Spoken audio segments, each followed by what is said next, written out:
우리가 살아가는 이 세상 점점 더 험하고 악하여져가는 모습을 보여주고 더 어두워져가는 그러한 시대의 모습을 보여줍니다. 묻지마 살인 예고와 또 흉기 난동을 했다는 이러한 여러 가지 이야기들이 들려오는 가운데서 참 왜 이렇게 점점 더 험악해져 가고 위기는 더 높아져 가는가라는 생각을 할 때마다 문득 들어지는 생각이요, 참으로 우리의 현실을 우리가 냉정하게 좀 돌아볼 수 있는 그러한 때가 아닌가라는 생각이 들어집니다.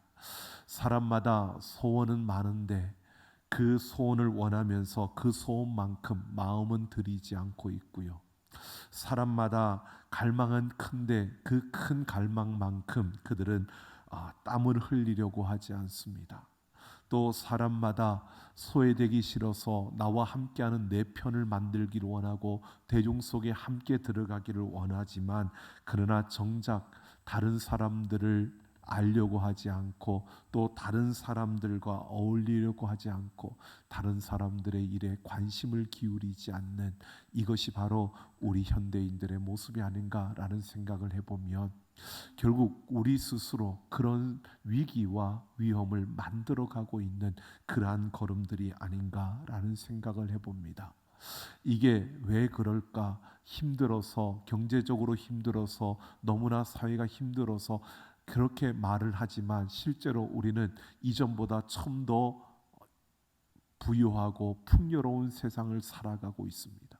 이전보다 더 풍요롭고 부유로운 세상 속에 있는데 왜 상대적으로 우리는 더 많은 빈곤을 느끼고 더 많은 힘듦과 그 어려움을 우리가 생각하며 살아갈 수밖에 없을까라는 것을 우리가 생각해 보면, 결국 우리는 풍요로움 가운데 우리의 삶이 펼쳐짐에도 불구하고 그 풍요로움에 감사하지 못하고 오히려 우리의 생각들이 많아지는 겁니다. 여러분, 사람들이 조금 나아지고 조금 부유해지고 풍요로워지면 좀 생각들이 많아집니다.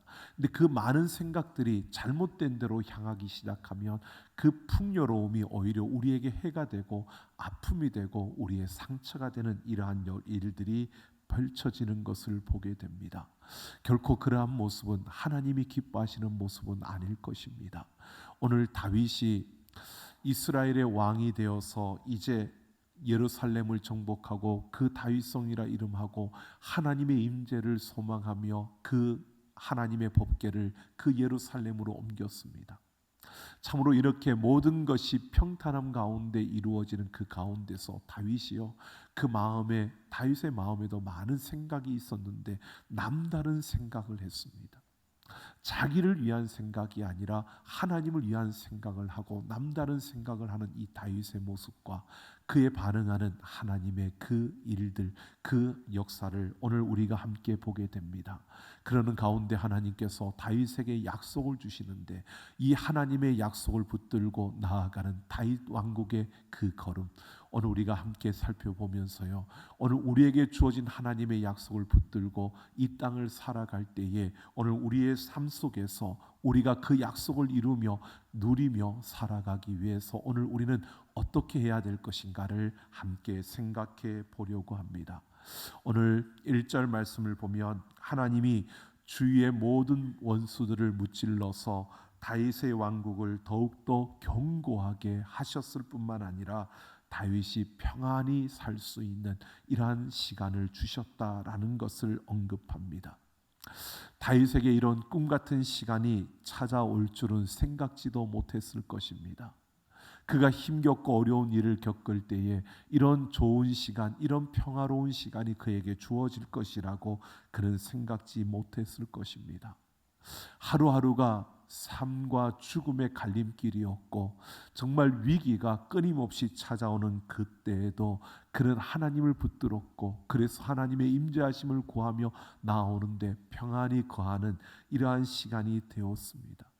이런 여유가 생기고 평안함이 주어졌을 때 다른 이들은 일반적으로 생각들이 많아지는 가운데 자기들의 어떤 자신의 중심으로 뭔가를 생각한다면 오늘 다윗은요, 남다르게 하나님의 일을 생각합니다. 그래서 그는 나는 이렇게 좋은 왕궁에 거하고 있는데 하나님의 괴는 그 천막에 거하고 있는 이 모습이 내 마음에 보기 좋지 않다라는 생각을 한 겁니다.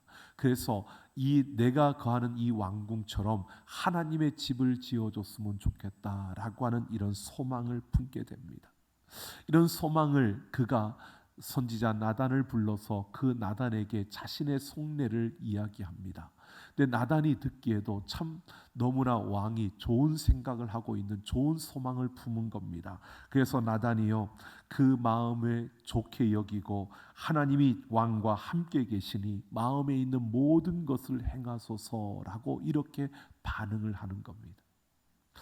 여러분 나단이 생각해도 왕이 이런 생각을 한다는 게 참 남다르다라고 생각했을 거고 이것이 하나님 보시기에 정말 기쁜 일이다라고 생각을 했기 때문에 하나님이 왕과 함께 하시니 왕의 마음대로 좋은 대로 행하시면 됩니다라고 그렇게 답을 한 것입니다. 여러분 이런 다윗의 생각은 하나님 보시기에도 참 기특한 생각이다라는 것입니다. 그리고 또 나단은 이것은 당연한 것이고 이것은 정말 남다른 것이고 이것은 보았을 때 보편적인 그러한 반응으로 그는 그것은 하나님이 왕과 함께하니 그렇게 하는 게 좋겠다라고 반응하는 것이 당연한 것으로 보여집니다. 그런데 여러분 보십시오. 분명히 하나님의 뜻과 계획과 이 기특한 생각이라 할지라도 똑같을 수는 없다는 겁니다. 우리가 하나님 보시기에 정말 기특하다 여겨질 수 있는 이런 생각, 그리고 기특한 생각뿐만 아니라 하나님 보실 때에 정말 좋은 그러한 일이라 할지라도요 이것이 꼭 하나님의 뜻과 계획과 일치한다라고 말할 수 없는 것이 오늘 이 말씀을 통해서 우리가 볼 수 있습니다. 그러니까 아무리 기특하고 그것이 아무리 일상적이고 그게 보편적이고 상식적이고 그게 하나님 보시기에 정말 좋은 일이다 우리가 판단해도요 그게 하나님의 뜻이 아닐 수도 있다는 겁니다. 그러니까 다윗과 나단이 이 이야기를 이 생각을 나누었을 때 이들은 우리가 하나님 앞에 기도하고 하나님의 뜻을 물어보자라고 이렇게 해야 되는데 하나님의 뜻을 물어보고 하나님의 뜻이 어디 있는가를 생각지 않고 그들은 이렇게 했으면 좋겠다. 그리고 그거 정말 좋은 거야. 하나님 너와 함께 하니까 하면 돼. 그리고 지금 이렇게 이야기를 펼쳐가고 있는 겁니다. 그래서 5절을 보면 하나님께서요 아니라는 겁니다. 하나님께서 다윗의 제안을 거절하시는 겁니다. 나단에게 하나님께서 다윗이 나를 위하여 내가 살 집을 건축하겠느냐, 그 건축할 수 있겠느냐, 이 말은요 하나님이 어떤 분인지 너 알고 있느냐라고 하는 겁니다. 하나님은 모든 천지 만물을 지으신 분입니다. 그 하나님이 거할 수 있는 집은 없다는 겁니다. 그런 집을 지을 수가 없다는 겁니다. 여러분 그러면서 하나님 말씀하십니다. 애굽에서 나오는 그날부터 내가 너희와 함께 했지만 나는 집을 갖고 있지 않았다는 겁니다. 하나님의 집이 없었다는 겁니다. 그리고 내가 너희에게 그 집을 요구하지도 않았다는 겁니다. 그러니까 하나님이 다윗의 그러한 소망을 하나님이 거절하시는 겁니다.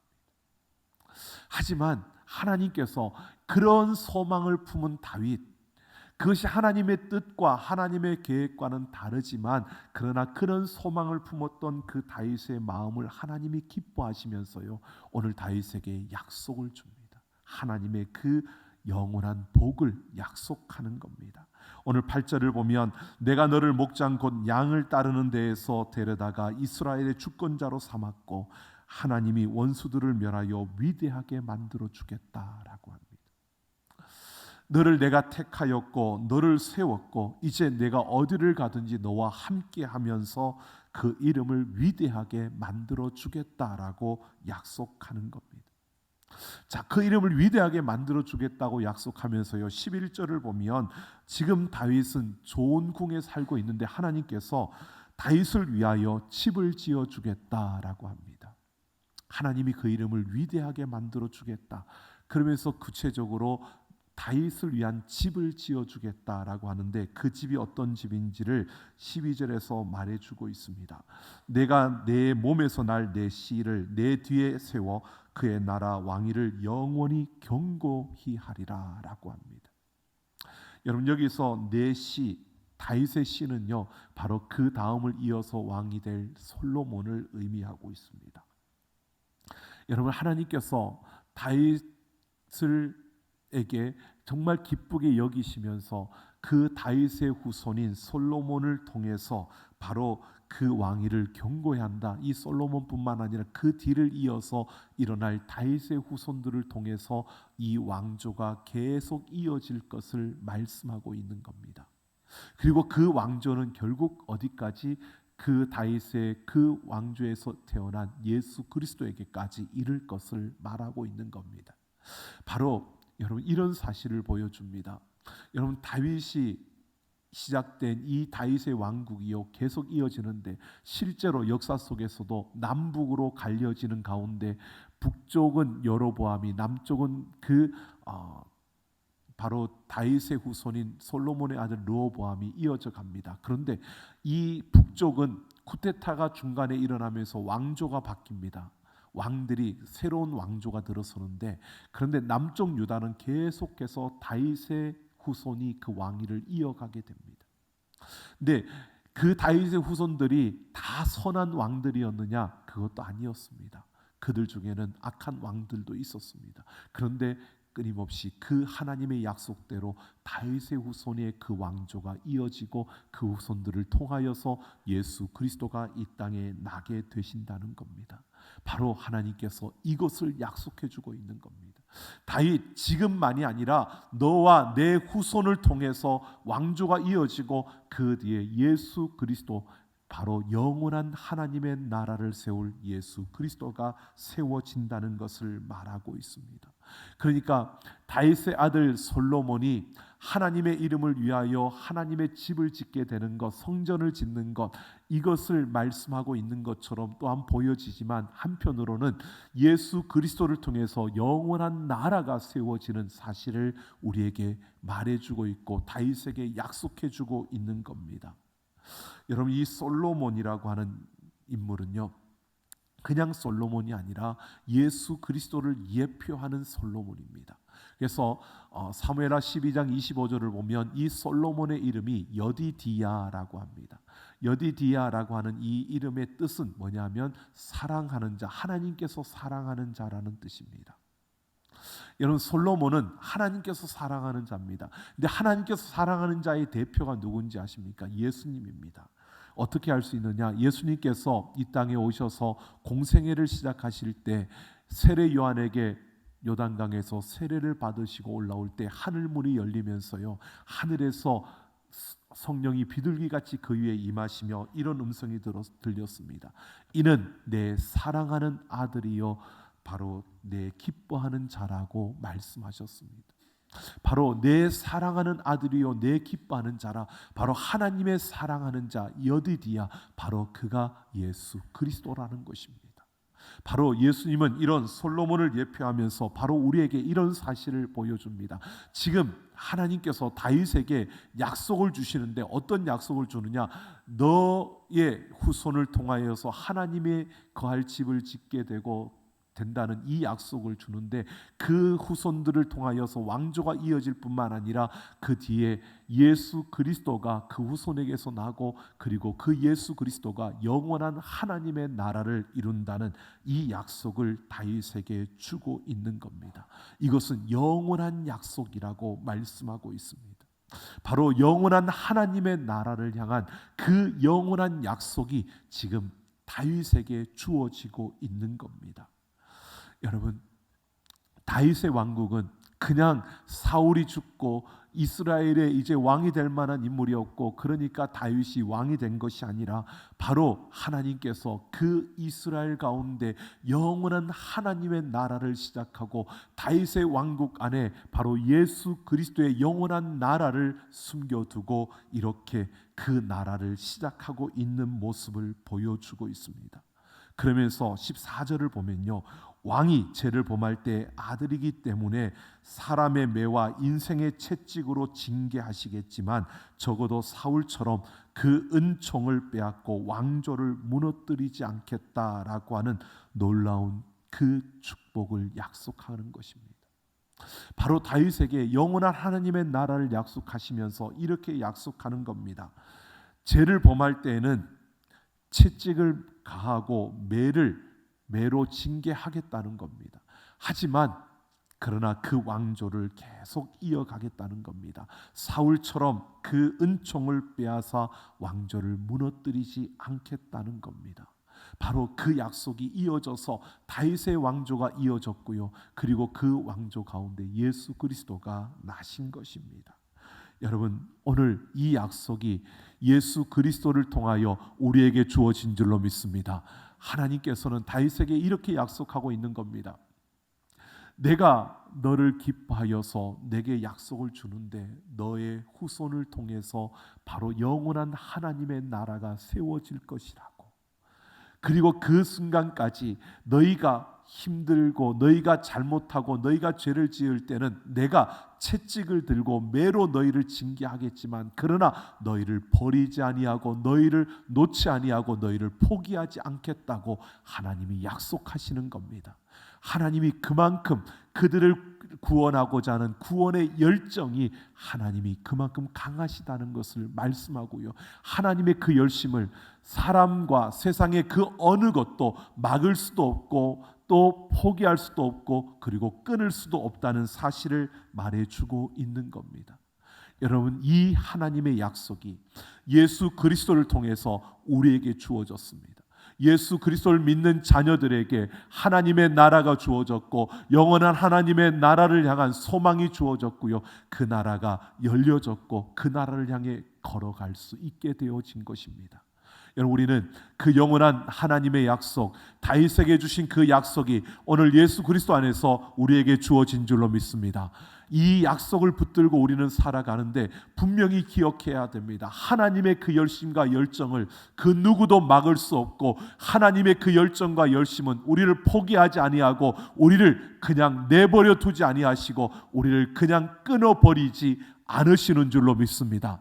이 하나님의 열심, 이 열정은요, 우리를 향한 하나님의 사랑입니다. 그만큼 하나님이 우리를 사랑하신다는 겁니다. 그만큼 하나님이 우리를 기뻐하신다는 겁니다. 여러분, 오늘 우리가 하나님을 믿고 신앙생활하며 나아가는 걸음 속에 우리가 넘어질 때도 있습니다. 또 우리의 생각에 빠져서 우리가 가지고 있는 지식에 빠져서 우리의 경험에 묶여서 우리가 엉뚱한 길로 달려갈 때도 있습니다. 여러분, 그래서 우리가 매를 맞을 수는 있지만 그래서 우리가 징계를 받을 수는 있지만 하나님이 우리를 포기하지 아니하시고 끝까지 붙드시는 줄로 믿습니다. 그러니까 우리는 그 어떤 경우에도 영원한 하나님의 나라를 향해 가는 우리의 걸음이라는 사실을 우리가 잊지 않아야 합니다. 여러분, 이 하나님의 열심, 이 하나님의 열정을 누구도 막을 수 없습니다. 그러니까 이렇게 하나님이 나를 영원히 붙들고 있으니까 그러니까 나는 내 마음대로 살아도 돼, 이렇게 반응하면 조금 곤란합니다. 매를 맞아야 되는 상황이 될 것 같습니다. 여러분, 오늘 다윗을 보십시오. 이 하나님의 열정과 열심을 깨달은 이 다윗이 어떻게 반응하는지를 보십시오. 다윗이요 18절을 보면요 여호와 앞에 들어가 앉았다라고 합니다. 여호와 앞에 들어가 앉았다는 것은요 그가 하나님 앞에 기도하는 자리로 나아갔다는 것이고 하나님과 깊은 기도 속에 그 교제 속에 들어갔다는 겁니다. 다윗은 다른 것이 아닙니다. 하나님께서 나에게 주신 이 놀라운 은혜와 이 사랑을 깨닫고 나니까 그는 하나님 앞으로 달려 들어갈 수밖에 없었습니다. 하나님 앞에 깊은 교제를 나누는데 그가 뭐라고 하냐면 이렇게 고백합니다. 나는 누구이오며 내 집은 무엇이기에 나를 여기까지 이르게 하셨나이까. 나는 누구이며 내 집이 무엇이기에 나를 여기까지, 이 영원한 약속이 주어지는 이 자리까지 내가 이르게 하셨습니까? 이건 하나님 앞에 너무 감사하고 감격하며 내가 이런 은혜를, 이런 약속을 받을 만한 존재가 아닌데 이 크신 하나님의 사랑이 나에게 주어졌다는 이 믿음이 주어졌을 때 다윗이요, 그 하나님 앞에 이렇게 고백하고 있는 겁니다. 마치 시편 8편 4절에서요, 사람이 무엇이간데 주께서 저를 생각하시고 인자가 무엇이간데 주께서 저를 돌보시나이까라고 그렇게 노래했던 것처럼 다윗이 지금 내가 이런 은혜를 받을 만한 자가 아닌데 지금 나에게 이 현실 속에서 나를 붙드시는 것만도, 나를 왕으로 세우시는 것만도 감지덕진데 나에게 이 영원한 복을 허락하시는 그 하나님 앞에 그는 감사하고 기뻐하고 그 하나님과 깊은 교제 속에 서 있는 겁니다. 여러분, 오늘 우리가요 하나님의 이 은혜와 사랑을 안다면, 내가 영원한 하나님의 약속을 받은 자임을 안다면, 여러분 우리는 어떻게 해야 되는지 다윗이 지금 보여주고 있는 겁니다. 기도의 자리로 나아갈 수밖에 없습니다. 하나님과 깊은 교제 속에 들어가기 위해서 그 하나님의 임재를 사모하며 그 하나님을 찾고 그 하나님 앞에 감사하며 감격하며 그 하나님을 붙드는 그러한 자리에 서게 된다는 것입니다. 오늘 다윗이 이렇게 고백하는 겁니다. 내가 이스라엘의 왕이 된 것도 감사한데, 이스라엘 왕으로서 그 자리에 세워주신 것도 감사한데, 그 장래일을 볼 수 있도록 그 영원한 하나님의 나라를 바라볼 수 있는 이러한 약속을 나에게 주심을 너무 감사했어요. 그가 하나님 앞에 이렇게 고백하고 있는 겁니다. 그래서 19절을 보면 이것이 사람의 법이니이다 라고 말합니다. 이 말은요 다윗이 이렇게 말하고 있는 겁니다. 이것은 사람의 법처럼 바꿀 수 없도록 사람들이 법을 만들어 놓은 것처럼 사람에게 선포하셨다는 겁니다. 하나님께서 이 약속을 바꿀 수 없도록 이 약속을 영원히 우리에게 주셨다라고 이렇게 선포하고 있는 겁니다. 여러분, 그러면서 25절을 보면 다윗은요 하나님이 말씀하신 대로 하나님이 이스라엘의 하나님이 되어주시고 하나님이 세우시겠다는 그 왕조에 대한 말씀을 붙들고요, 다윗의 집이 주 앞에 영원히 있게 하고 영원히 복을 받게 해달라고 기도하고 있습니다. 다윗이요 하나님의 그 은혜를 깨닫고 그 사랑을 깨닫고 나니까 하나님 앞에 기도하는 자리로 나와서 내가 받은 그 은혜가 너무 크고 너무 놀랍다고 감사할 뿐만 아니라 그 하나님 앞에 감격할 뿐만 아니라 그는 이렇게 기도하는 겁니다. 하나님이 영원히 우리의 집을 붙들어 주시고 하나님이 우리 후손들을 영원히 붙들어 달라고 여러분 기도하고 있는 겁니다. 여러분, 오늘 우리는 분명히 보아야 합니다.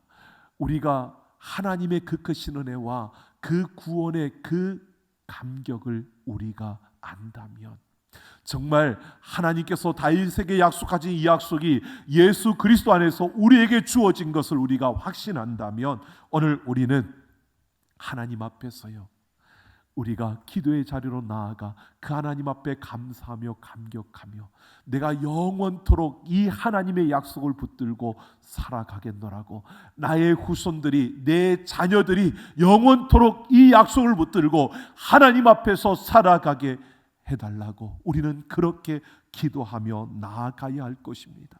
오늘 다윗은요 그를 향한 하나님의 그 사랑, 그 은혜가 멈추지 않을 것이고 그 하나님의 열심과 열정을 그가 보았습니다. 그래서 그는 무엇보다도 하나님 앞에 감사하며 감격하며 그 하나님 앞에 그 하나님의 길을 열어갈 것을 이렇게 다짐하고 있는 겁니다.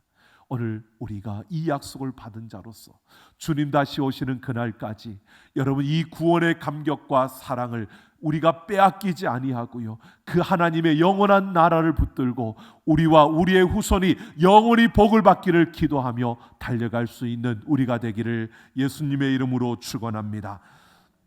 마태복음 1장을 보면 유대인들의 족보가 나옵니다. 여러분, 유대인들은 그 족보에 원래 남자들만 적게 되어 있습니다. 그런데 그 마태복음 1장에 나오는 족보를 보면 여자가 5명의 이름이 나옵니다. 그 첫 번째는 다말입니다. 다말은 그 유다의 며느리로서 그 대가 끊어질까봐 그 시아버지 유다를 속여서 쌍둥이를 낳았습니다. 그리고 두 번째 라합은 그 여리고성의 기생 라합인데요. 바로 정탐꾼을 숨겨주는 것을 통하여 그 하나님을 상천하지의 하나님을 인정하고 섬겼던 그러한 여인이었고요.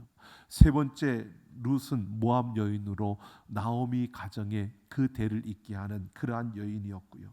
네 번째는 바세바로 바로 다윗과 바세바 사이에 솔로몬이 나오는 바로 그 여인입니다. 우리아의 아내였던 바세바였고요. 그리고 다섯 번째는 동정녀 마리아의 이름이 나옵니다. 근데 여러분 보십시오.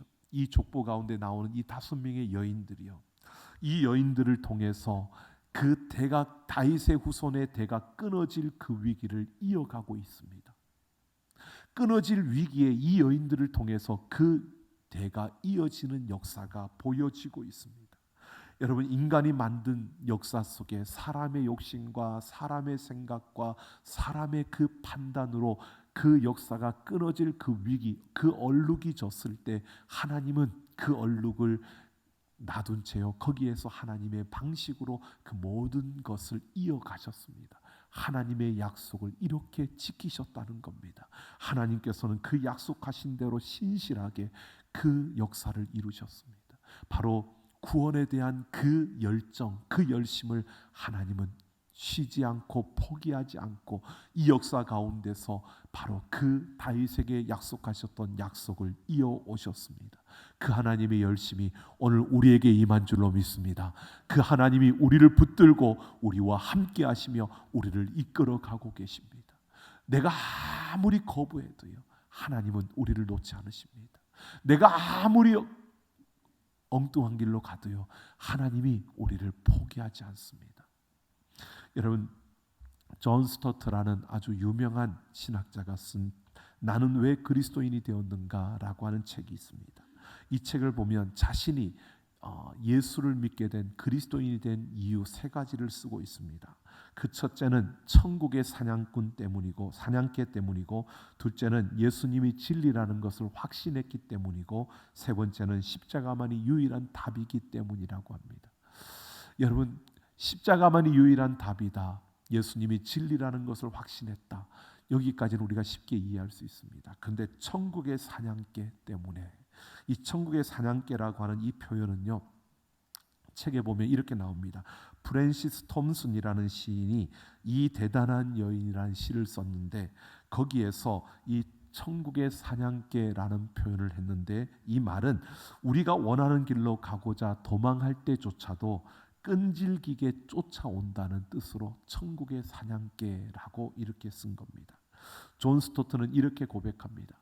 자신이 원하는 길로 가려고 했답니다. 근데 주님이 정말 끈질기게 찾아와 주셨다는 겁니다. 천국의 사냥개처럼 그렇게 찾아와 주셨다는 겁니다.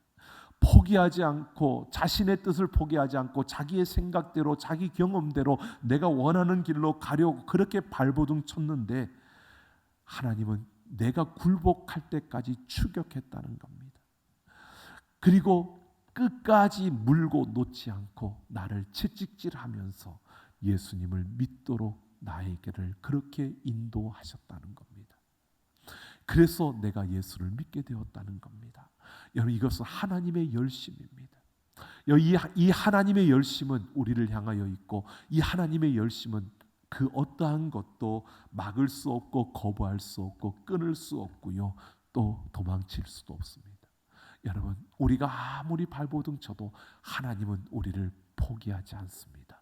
그 하나님의 사랑이 우리를 붙들고 있는 줄로 믿습니다. 그러니까 도망치려고 발버둥 치지 마시고요, 그러니까 엉뚱하게 그 조금 잘났다는 생각 가지고 비판하고 비난하며 그렇게 엉뚱한 길로 가려고 하지 마시고요, 하나님의 말씀을 붙들고 그 말씀 안에서 나를 붙드신, 나를 향한 그 열심, 하나님의 열심을 기억하며 하나님의 나라를 바라보며, 여러분, 그 하나님과 함께 그 약속을 붙들고 주님 다시 오시는 그 길을 열어가는 우리 모두가 되기를 예수님의 이름으로 축원합니다.